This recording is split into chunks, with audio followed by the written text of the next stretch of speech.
Insights, o podcast do Bradesco.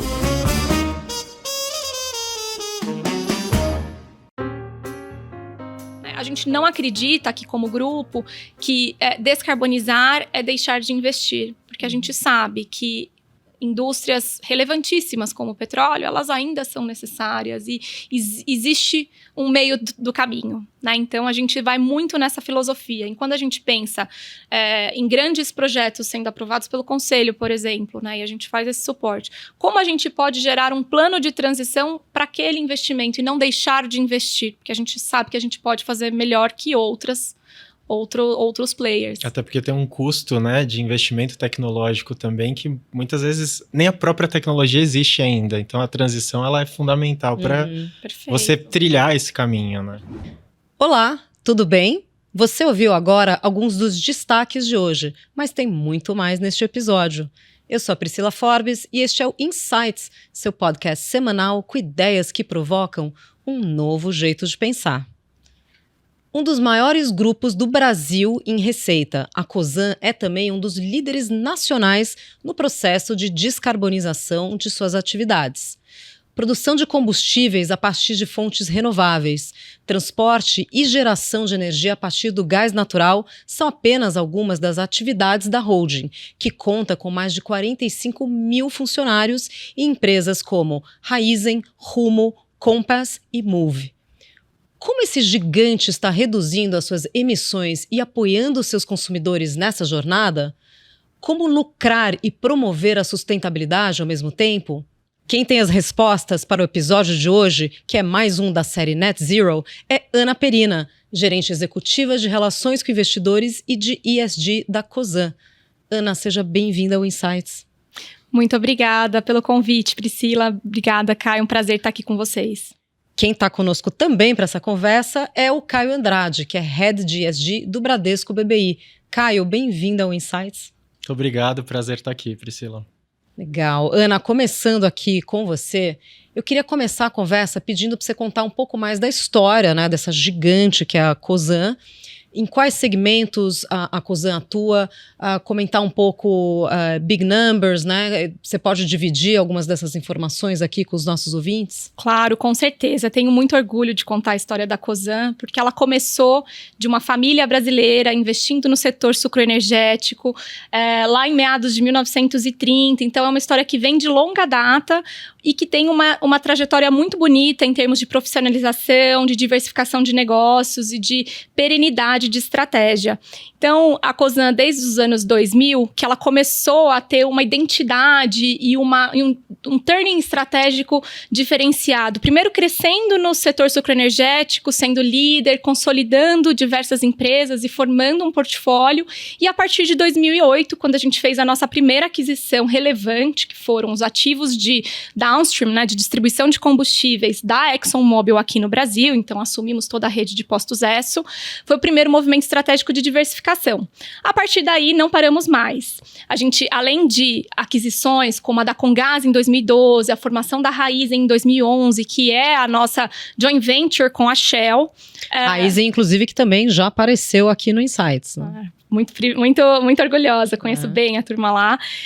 Então, além de negócios que nasceram a partir de aquisições, a Rumo LL, que foi a fusão que a gente consolidou em 2015, a Cosan também é muito conhecida por pegar boas ideias e transformá-las em iniciativas potentes. Então, você tem outros exemplos de negócios que surgiram como operações pequenininhas dentro do portfólio e que hoje são empresas relevantes. E aí eu posso destacar a Move, que é o nosso negócio de lubrificantes, que esse ano já deve entregar um EBITDA maior que R$1 bilhão, ou seja, é um negócio que cresceu muito e que partiu de uma pequena operação de uma das empresas adquiridas.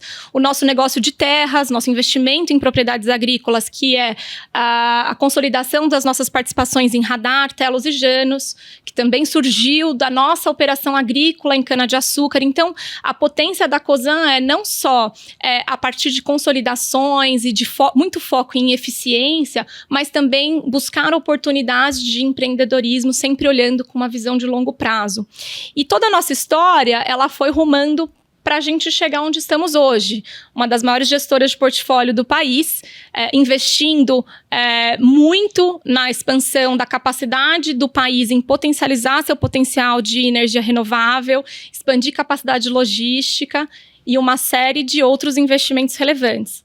Mais recentemente, fizemos nosso primeiro investimento numa participação acionária não controladora, que é a Vale, também uma empresa amplamente conhecida, dispensa apresentações. Então, é muito bacana poder contar, né, essa transformação impressionante e que hoje geraram várias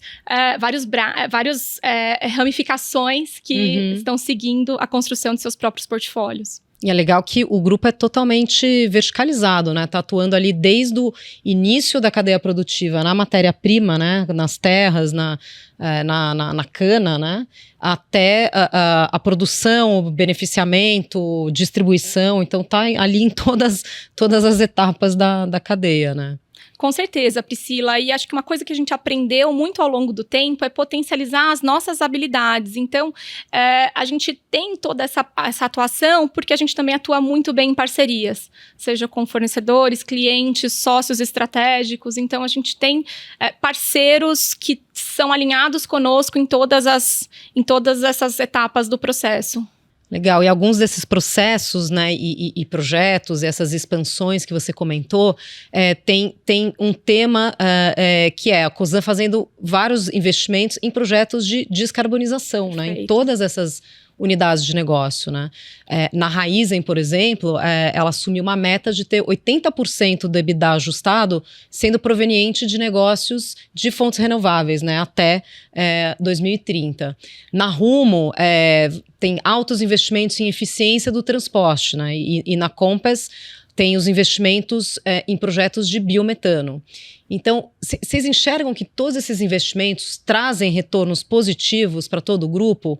E aqui a gente não está falando, obviamente, só do retorno financeiro, né? Perfeito. Não, perfeito, Priscila. Acho que o grande sucesso da Cosan e o que a gente tem aqui de grande aposta nos nossos projetos é como a gente combina a vocação natural das potencialidades do Brasil, então daqueles ativos naturais que a gente possui no país. Então, a cana-de-açúcar, por exemplo, ela é comprovadamente a planta com o maior potencial de converter energia solar em energia elétrica. E o Brasil é o principal produtor, é o lugar mais propício para se cultivar essa planta. E nós, através da Raízen, somos, né, os mais relevantes nesse aspecto. Então, e até o bagaço da cana pode virar energia através de biomassa, né? Pode virar energia, pode virar etanol de segunda geração. Então, quando a gente está dentro daquilo que a gente conhece bem, a gente entende que tem a capacidade de potencializar esses resultados e de priorizar a nossa alocação de capital, que hoje é o aspecto em que a Cosan mais atua. Então, essas oportunidades elas vão surgindo e o que é muito importante aqui dentro é que elas são fomentadas. Então, você tem apoio para levar à frente ideias que tenham comprovadamente retornos financeiros, que também é fundamental para que isso aconteça, né? Olhando a longo prazo, as coisas são conectadas, mas com uma visão muito pragmática de demanda, de articulação, né? Entender como isso pode ser relevante e precisa ser relevante daqui para fora também para ter materialidade, né? Então, só exemplificando isso que eu falei, quando a gente fala do etanol de segunda geração, que é um produto completamente renovável, a partir do momento que ele é considerado um biocombustível avançado com base celulósica, ele decola a partir do momento que o SAF, ou combustível sustentável de aviação, se torna uma realidade, porque aí isso tem uma escalabilidade que garante os investimentos, o retorno dos investimentos. Perfeito. Acho que, Ana, pegando o gancho que você trouxe, né, o SAF, aí a gente sabe que é um combustível de menor emissão, falando de emissão de gás de efeito estufa, né? Hoje, esse é um tema crucial, porque impacta a sociedade, impacta os negócios, e pensar, né, em como as empresas se posicionam nessa temática, sendo um agente de transição para uma economia, para uma sociedade mais verde. Como é que está hoje, dentro do grupo Cosan, a estratégia de descarbonização, né? Pensando nos compromissos net zero, como é que vocês estão se posicionando nessa agenda? Claro. Caio, esse é um desafio que não é trivial, né? As nossas operações, na maior parte, ela é um pedaço da cadeia, então essa é uma discussão que você conhece bem. Sim. Não é uma discussão simples, mas acho que o nosso viés estratégico em primeiro lugar, como esses segmentos e a demanda para esses negócios vão ser no longo prazo, isso tem que estar inserido dentro de toda a atuação do Conselho de Administração, na aprovação dos investimentos, dos planos de longo prazo. E entender como aqueles investimentos também se contextualizam dentro da realidade das nossas operações. Então, eu me recordo bem, 5 anos atrás, quando a gente começou a discussão de emissões na Rumo, que é a nossa empresa de transporte ferroviário, existiam uma série de críticas, porque a locomotiva é movida a diesel. Mas como a locomotiva pode substituir outros modais muito mais emissores, trazendo eficiência, segurança para o processo, né? Então, a gente sempre se provocou a levar as discussões, né, e as metodologias para um viés de relativização. De transição, então, né? Perfeito, de transição. Então, assim, a Cosan... Não é uma chave que você vira da noite para o dia, né? E existe todo um custo de transição também. Tem um tempo e custo. Perfeito. E como que isso a gente garante que todo o setor agrícola brasileiro tenha alternativas logísticas eficientes e possam levar a proteína barata para o resto do mundo. Então, as discussões, elas são muito... o grande desafio, né, num país como o nosso, que é continental, é como você escoar essa produção do agro, né? Então, assim, a gente não acredita numa metodologia que seja restritiva. A gente acredita que com eficiência, com valores, com direcionamento estratégico que sempre... tem um tom de questionamento no sentido de inconformidade, né? Da gente garantir que as nossas atividades estão rumando para o lado certo. E a gente, como esse papel de alocador de capital, os nossos executivos, o nosso grupo, ele tem muito esse papel de fazer as perguntas certas, de fazer as provocações, né? A gente não acredita aqui como grupo que descarbonizar é deixar de investir, porque a gente sabe que indústrias relevantíssimas como o petróleo, elas ainda são necessárias e existe um meio do caminho, né? Então, a gente vai muito nessa filosofia. E quando a gente pensa em grandes projetos sendo aprovados pelo Conselho, por exemplo, né? E a gente faz esse suporte, como a gente pode gerar um plano de transição para aquele investimento e não deixar de investir? Porque a gente sabe que a gente pode fazer melhor que outros players. Até porque tem um custo, né, de investimento tecnológico também, que muitas vezes nem a própria tecnologia existe ainda. Então, a transição, ela é fundamental para você trilhar esse caminho, né? Perfeito. Quando a gente fala do gás natural, é a mesma coisa. A gente conversa com investidores estrangeiros, às vezes é um pouco difícil de entender, porque os ciclos são diferentes, das matrizes energéticas são diferentes em outros lugares, né? Então, no Brasil, você substitui o gás natural, ele é potencialmente substituto para óleo combustível e outros modais que são ainda mais emissores. Então, quando você combina a abundância de recurso que existe, né, com a necessidade de industrialização e de infraestrutura que o nosso país precisa, o horizonte de tempo, de ciclo de vida do gás natural, ele é muito mais longo do que quando eu olho para os Estados Unidos ou para a Europa ou outros mercados, né? Então, essa ótica de relativização é algo que a gente sempre busca entender e aí esse é um pouco da beleza de ser um grupo brasileiro, né? Da gente poder fazer negócios aqui, mas claro, obviamente sempre pensando como a gente equilibra a exposição para os nossos acionistas, né? As externalidades. Então, buscando formar um portfólio que tenha um equilíbrio importante, né? Uma matriz de riscos tenha muito compensações bem. Também, né? Perfeito. Entre os diferentes ativos, né? Exatamente. E puxando um pouco do gancho que vocês dois trouxeram aqui, né? Desse custo de transição, dessa questão de... Tem coisas que não podem ser eliminadas totalmente, mas podem, de alguma maneira, serem balanceadas ou compensadas, né, por outras iniciativas. Você pode dar alguns exemplos mais específicos, principalmente em relação à Rumo, né, que você comentou, né, da questão da Rumo ou da Compass também, por exemplo. Quais são as iniciativas, onde você vê elas daqui a 10 anos, ou até antes, né? Porque a gente tem a meta de 2030, né? Perfeito. Então, como é que esse desafio contribui para o crescimento da empresa como um todo, nessa questão da busca que necessariamente passa por tecnologia, né? Como a gente comentou, né? Uma área de pesquisa e desenvolvimento, para onde vocês estão caminhando? Perfeito. Não, Priscila, a gente vou pegar o exemplo da Compass, que é o nosso investimento em gás natural. Então, a gente atua na distribuição de gás natural através das concessionárias com gás e o portfólio da Commit, que tem uma série de outras distribuidoras no portfólio. Então, o primeiro ponto é como eu descarbonizo gerando eficiência para a própria base. Então, como eu gero eficiência na própria base, trazendo um combustível mais seguro para os consumidores, então alternativas energéticas para as indústrias que sejam competitivas, trazendo diversidade de precificação, diversidade de acesso à molécula. Numa residência, por exemplo, como eu substituo o botijão, né, e consigo otimizar não só segurança, trânsito, espaço, eficiência, conforto. Então, como isso dentro da própria operação, a expansão, ela traz uma descarbonização relativa, mas, ao mesmo tempo, eu não posso parar por aí. Então, a Compass, ela já deu alguns passos importantes dentro do seu portfólio de comercialização de investir em biometano. Então, aquilo que muitas vezes é projeto, a gente tira do papel. Então, a gente anunciou ano passado uma parceria com a Horizon para investir em produção de biometano a partir de biogás de aterro. Então, a gente deve ter aí o projeto mais relevante nesse sentido, operando em 2025, 2026. Vou te interromper aqui só para a gente fazer um mini tutorial para os ouvintes que não estão familiarizados com isso, né? Explica um pouco como que é o biometano. Perfeito. O biogás, ele basicamente pode ser oriundo de uma série de moléculas químicas. Aqui vamos voltar para a aula de química, né? Ai, eu te apavoro. Isso é gatilho para mim, falar da aula de química. Mas o gás metano, ele tem um poder calorífico imenso. E no Brasil, a gente tem uma série de alternativas que podem gerar esse gás natural. Então, no nosso caso, a gente tem dentro da raiz a possibilidade de produzir gás natural a partir do biogás que vem da vinhaça, que é um subproduto da operação de cana-de-açúcar. No caso de aterro, os próprios aterros geram naturalmente... Que é o lixo em decomposição, ele gera... Ele é um biodigestor natural e ele gera o biogás.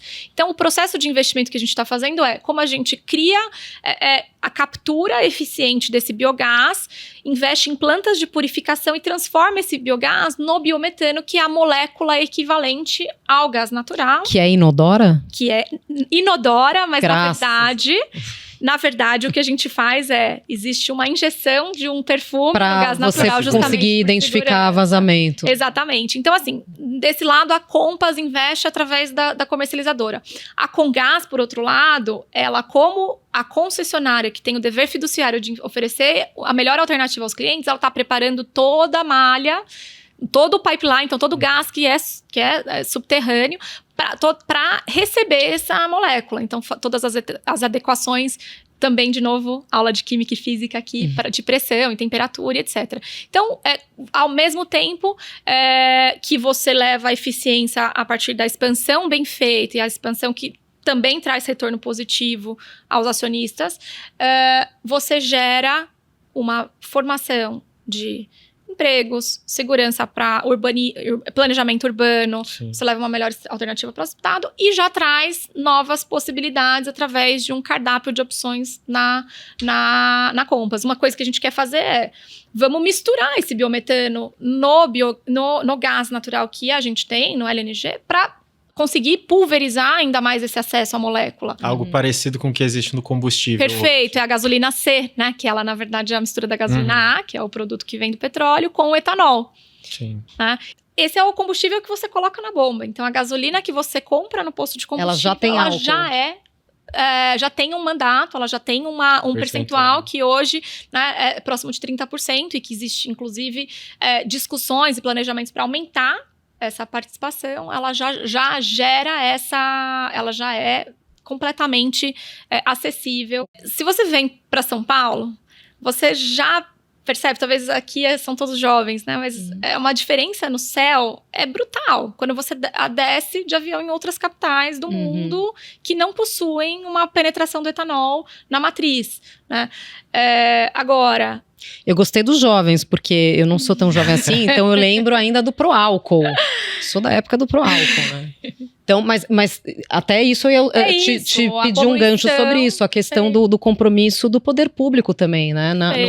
No apoio em programas não necessariamente de subsídio, mas de estímulo alternativas menos poluentes, né? Com certeza. Não, a gente entende a nossa responsabilidade, nada é feito sozinho. Então, além de toda a capacidade de trabalhar em parcerias que eu mencionei, a gente tem sócios aqui que são Shell, ExxonMobil, Mitsui e uma série de outros players internacionais que são nossos sócios, né? Mas, ao mesmo tempo, essa capacidade de articular e de discutir é algo que a gente leva para todas as esferas. A gente entende a nossa responsabilidade, isso é algo que a Cosan faz muito, né? Então, com certeza, isso é necessário, trazer estudo, trazer pesquisa, trazer resultado, trazer número para suportar as decisões que vão gerar essa descarbonização. Se torna referência, exemplo também, né? Exato. Um caminho que a gente sabe que precisa. Perfeito. E aí, quando a gente olha em horizonte de tempo, a gente, particularmente na Cosan, a gente obviamente faz todo o esforço para estar na vanguarda da agenda, mas a gente também tem uma preocupação de se comprometer com metas factíveis, né? Então, a gente prefere fazer do que necessariamente dizer que vai entregar uma meta daqui muitas e muitas décadas, que na prática precisa ter uma garantia de que ela é factível, né? Então, a gente olha muito, a gente contribui muito para essa discussão, e eu acho que a gente tem a capacidade de sempre aumentar o nosso nível de comprometimento, mas nosso perfil é de sempre ter esse escrutínio, esse estudo muito bem fundamentado para poder gerar os compromissos, né? A gente acredita muito nisso, que às vezes uma visão de descarbonização ela não pode ser míope. Ela tem que ter o contexto e ela tem que ter o custo no final do dia sendo muito viável e sendo o melhor para a população. E não só na questão de descarbonização, mas na transição para um modelo mais sustentável, imagino que tem questões regionais também, né?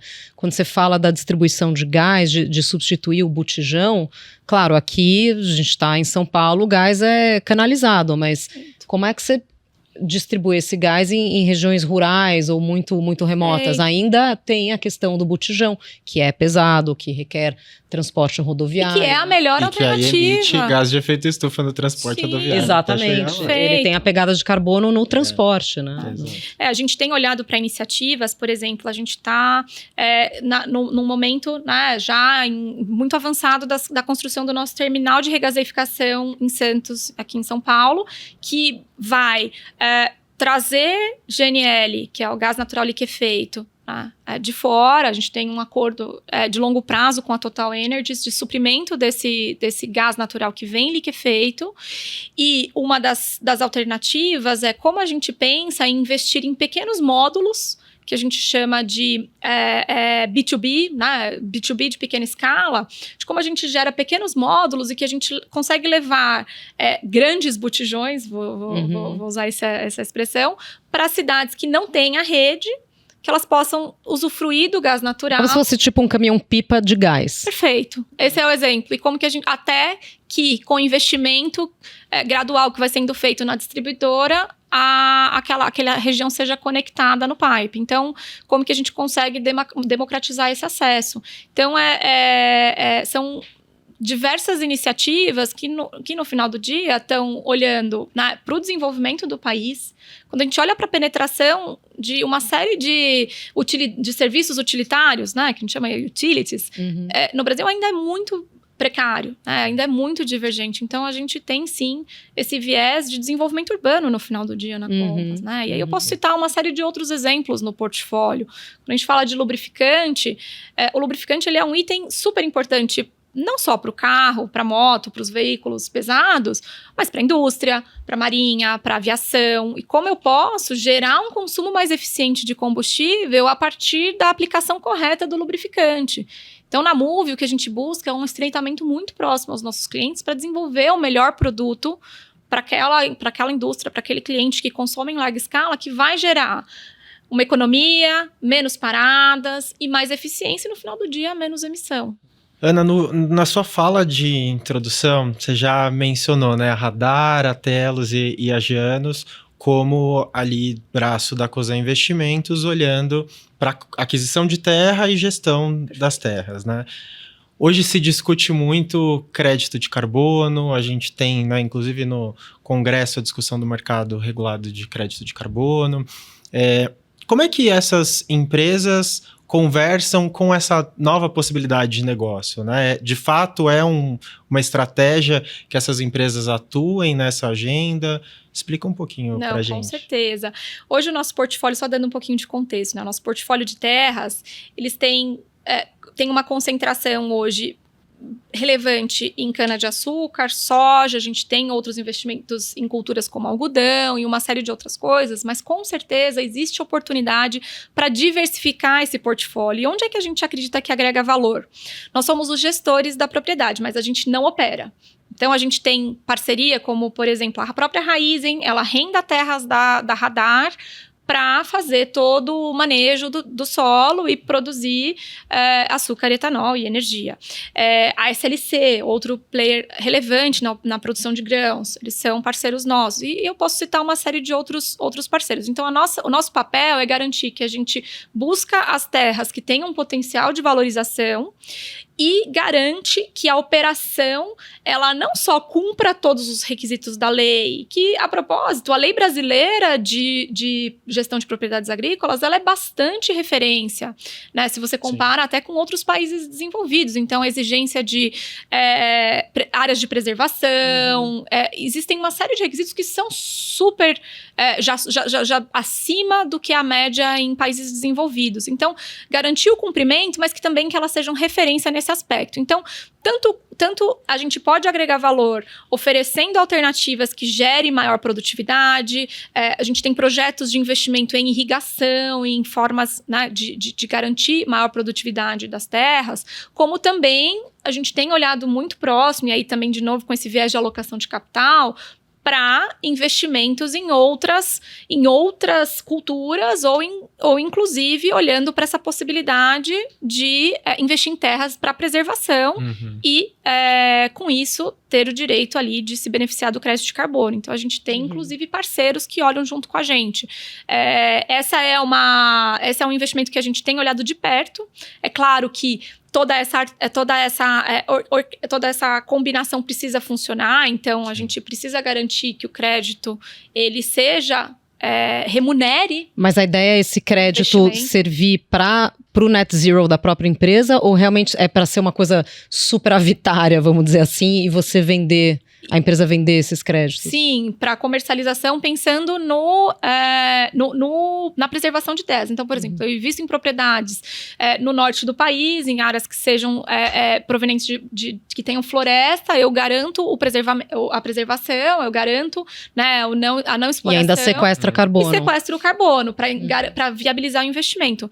Então, são decisões que, obviamente, elas não são... elas nunca são imediatas, porque elas precisam ter todo o estudo, mas é o que a gente está olhando muito de perto, né? E como que a gente consegue contribuir para que toda a discussão que está acontecendo no governo também seja, por um lado, que traga uma viabilidade, né? E que ela faça sentido, seja competitiva internacionalmente. Então, a gente sim acredita que o Brasil tem o potencial de ser o protagonista na descarbonização. A gente vem sendo muito vocal nesse sentido e busca contribuir para que a gente trabalhe em conjunto, né? Porque a gente tem a maior possibilidade de floresta, a gente tem recurso hídrico, a gente tem recurso energético, a gente tem uma série de recursos. Vantagens competitivas naturais. Perfeito. Já, que nos colocam em posição aqui. Exatamente, e é onde a gente acredita que os investimentos do grupo vão ser focados. Sim. Muito bom, Ana. E agora falando um pouco de investimentos futuros, né? Como é que o Grupo Cosan está olhando a questão da produção de hidrogênio verde, né? Vocês identificam sinergias aí com as diversas unidades de negócio? Com certeza, Priscila. O hidrogênio é talvez uma das palavras hoje mais discutida. Ele talvez seja a grande aposta, né? Não só pensando em nome de Cosan, mas acho que em nome de país e de mundo, né? De uma forma de garantir a transição energética. E não sei se vocês sabem, mas o etanol tem dentro da sua composição uma grande fonte de hidrogênio. Que a grande dificuldade do hidrogênio hoje é como você transporta o hidrogênio, como você exporta o hidrogênio. Então, sim, a gente tem uma série de parcerias tanto através da Raizen, que é a nossa unidade que está à frente da produção, quanto também como Cosan, né, a gente investe em fundos de climate change lá fora, a gente tem um investimento, inclusive, direto numa startup de produção de hidrogênio. Assim, a gente precisa estar acompanhando muito de perto essas discussões, porque a gente acredita que realmente é uma iniciativa que pode fazer muito sentido a longo prazo. Agora, o que a gente também entende como companhia é até onde vai o escopo do nosso investimento. Como que a gente pode ser um off-taker, como que a gente pode ser um impulsionador, mas não necessariamente quem vai investir na produção. Então, a gente acredita que a cadeia precisa ser desenvolvida e a gente, com certeza, entende que tem uma parte relevante nisso. Mas hidrogênio verde já é vamos dizer assim, um byproduct da produção de etanol ou não? Hoje ainda não é relevante, mas com um potencial enorme. Tá? Assim, pessoal, é impressionante como existe destravamento em toda a cadeia, né? Hoje, a própria planta cana-de-açúcar, quando você olha historicamente, você falou de Proálcool, mas se a gente voltar para uma série de outras iniciativas, quando a gente olha a longo prazo, a expansão de produtividade da planta, ela é muito aquém de outras culturas, como a gente pega a soja, etc. Por quê? Porque a cana-de-açúcar, ela acaba sendo uma cultura que ela traz, historicamente, era uma cultura de países emergentes, uma questão climática. Então, como que a gente hoje pensa no etanol? A gente tem que pensar global. Ele não pode ser uma jabuticaba, ele tem que ser global. Então, a gente tem uma série de iniciativas, pensando internacionalmente, né? Índia, Estados Unidos, de como a gente impulsiona essa discussão. Então, quando eu olho para a própria cana-de-açúcar, ela ainda existe um potencial enorme de aumento de produtividade. Então, eu tenho a capacidade de expandir a oferta de produto sem aumentar um hectare de terra. A cana é mais produtiva do que milho para fins de etanol? Sim, mais produtiva e, por consequência, menos poluente. Né?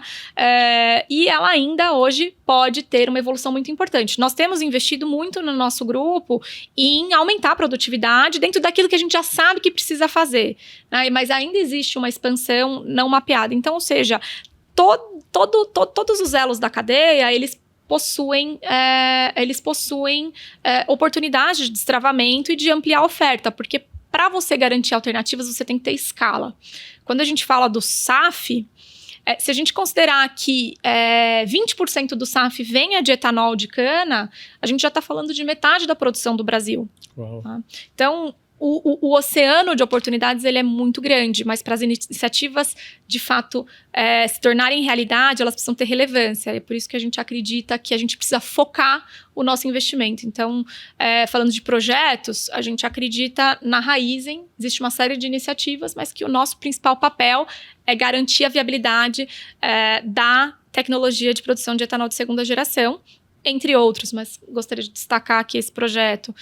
E como alocadora de capital, como eu maximizo, né, impulsiono e entendo qual é o melhor retorno holisticamente para o meu portfólio. E aí, Ana, só pegando um gancho aqui, né, e trazendo já um pouco da discussão de governança para a nossa conversa, né? Você apresentou aqui para a gente hoje uma série de iniciativas, de ações, em alguns aspectos até metas, né, em termos de atuação.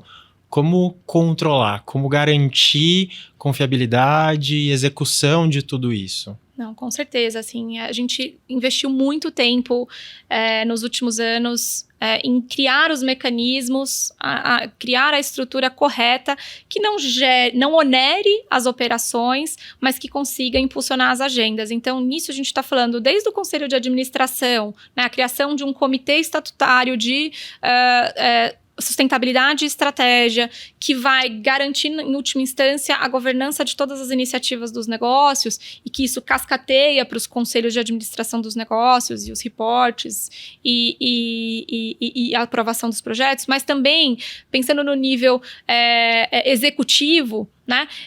A gente tem aqui no grupo uma oportunidade imensa, porque a gente tem equipes e pessoas capacitadas em todos os negócios. Então, a gente promove não só a governança, a garantia da impulsão necessária da agenda, imprime o ritmo, como a gente também aprende demais com as subsidiárias e a gente promove essa troca entre os negócios. Então, desde de toda a reestruturação da remuneração dos executivos, garantir que existem metas ESG e de sustentabilidade em que são atreladas, inclusive, à remuneração dos executivos. Perfeito. Legal. Todos os órgãos de governança, como isso confere. Que, vale lembrar, né? Assim, a Cosan, ela é uma empresa que ela tem um controlador definido. E isso tem uma vantagem imensa também, né? Assim, a longo prazo, quando a gente pensa na perenidade, no legado, isso é muito importante. Mas com toda a estrutura, todos os órgãos de governança sempre olhando para as melhores práticas. Então, a gente fez um trabalho muito, muito robusto. Isso acabou resultando na nossa visão ESG 2030, que a gente tem divulgada no nosso site, em que a gente consolida compromissos de todos os negócios. Um grande desafio nosso é como a gente torna isso numa métrica única para a Cosan, porque cada negócio tem a sua realidade. Então, a gente vai chegar lá, mas hoje a gente gerencia um pool de indicadores, cada negócio com o seu nível de maturidade e com a métrica que faz sentido para a operação. Né? Então, quando eu olho, por exemplo, a Raízen, ela está num estágio diferente, ela consegue se comprometer com redução efetiva de emissão de todos os escopos. Inclusive colocando metas em operações de dívida, exatamente. Quando eu olho para a Move... teve emissão de green bonds, né? Teve de SLBs. Tanto na Raízen, que é óbvio, a Rumo hoje, 40% da dívida da Rumo, ela já está atrelada a compromissos ESG. Né? Então, a Move, por exemplo, quando eu olho para a meta dela... ela é uma meta muito ligada à economia circular, redução de embalagem. Por quê? Porque ela está crescendo. E com o crescimento... em teoria, você aumenta a emissão absoluta, mas você está levando alternativas mais eficientes. Sim. É a questão da escala que você tinha comentado. Perfeito. Antes, né? E, claro, a gente está falando muito de emissões, mas acho que um grande papel também da Cosan e dessa visão de gestora de portfólios também está ligada à gestão de pessoas.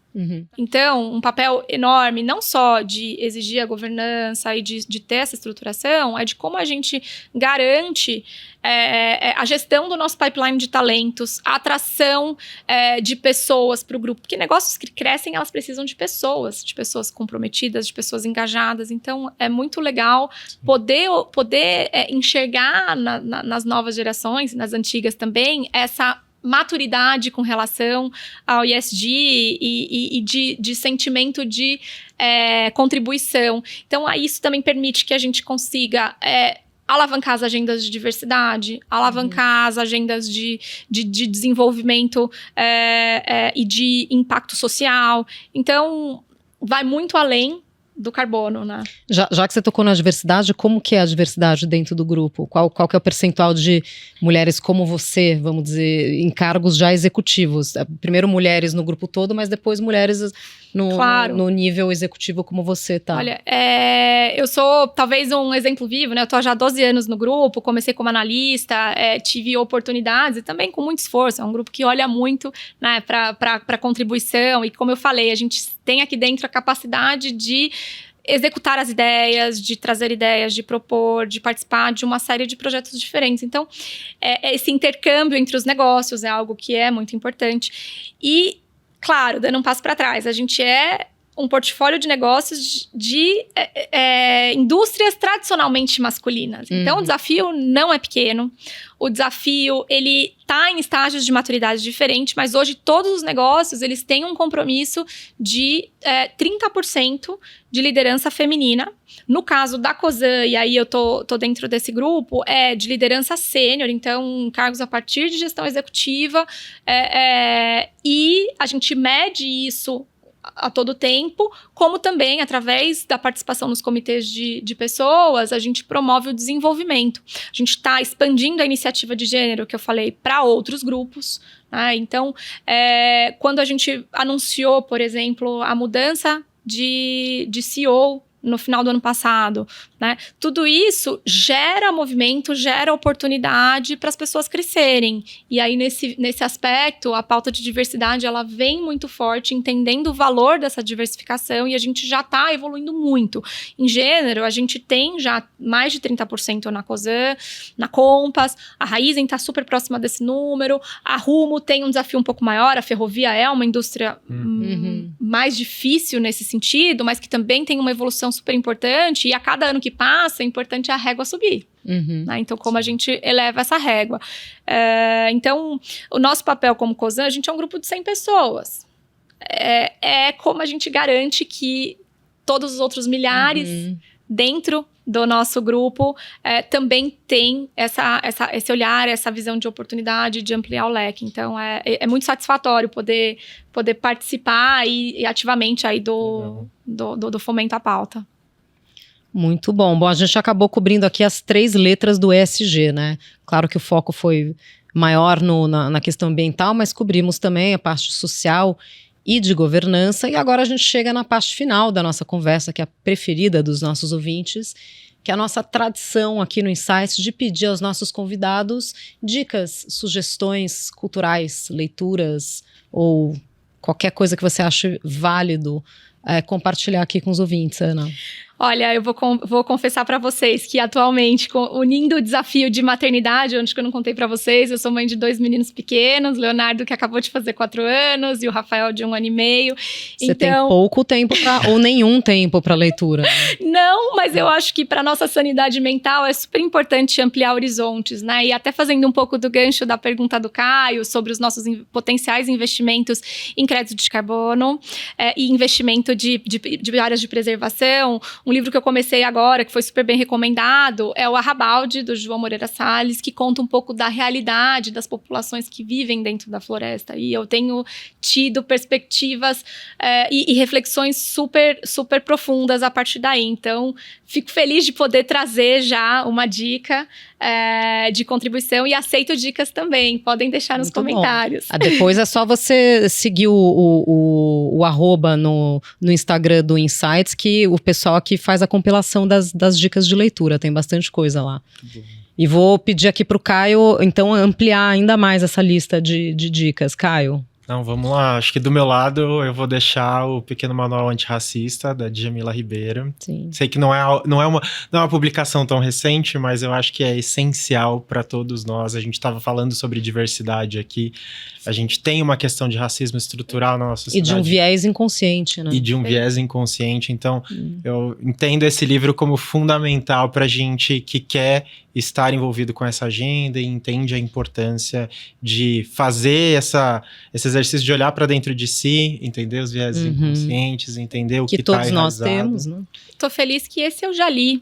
E eu assino embaixo, Caio. A gente distribuiu, inclusive, presenteou todos os funcionários aqui na Cosan com esse livro há 1 ano atrás, quando a gente deu início ao trabalho do nosso comitê de diversidade de raça. Inclusive, a partir de hoje, eu tô voltando de férias e passando a fazer parte desse comitê, que eu acho que a gente tem ali uma oportunidade gigante, uma oportunidade enorme dentro do grupo de evoluir. Bom, chegamos ao final de mais uma conversa riquíssima. Queria agradecer mais uma vez a participação da Ana Perina, que é Head de Relações com Investidores e Sustentabilidade da Cosan. Ana, muito obrigada. Priscila, eu que agradeço. Foi um prazer e uma honra estar aqui com vocês. Obrigada. E agradecer mais uma vez também a presença do Caio Andrade, que é Head de ESG do Bradesco BBI. Caio, obrigada pela sua participação. Obrigado, Priscila. Obrigado, Ana. Obrigada. E você que nos acompanha já sabe que o Insights está nas principais plataformas de áudio e no Instagram, no perfil podcast.insights. Siga a gente por lá, fique por dentro das gravações, bastidores e da lista de dicas de leituras e dicas culturais. E não esqueça de ativar o sininho para ser avisado toda vez que sair um episódio novo. Tchau, até a próxima!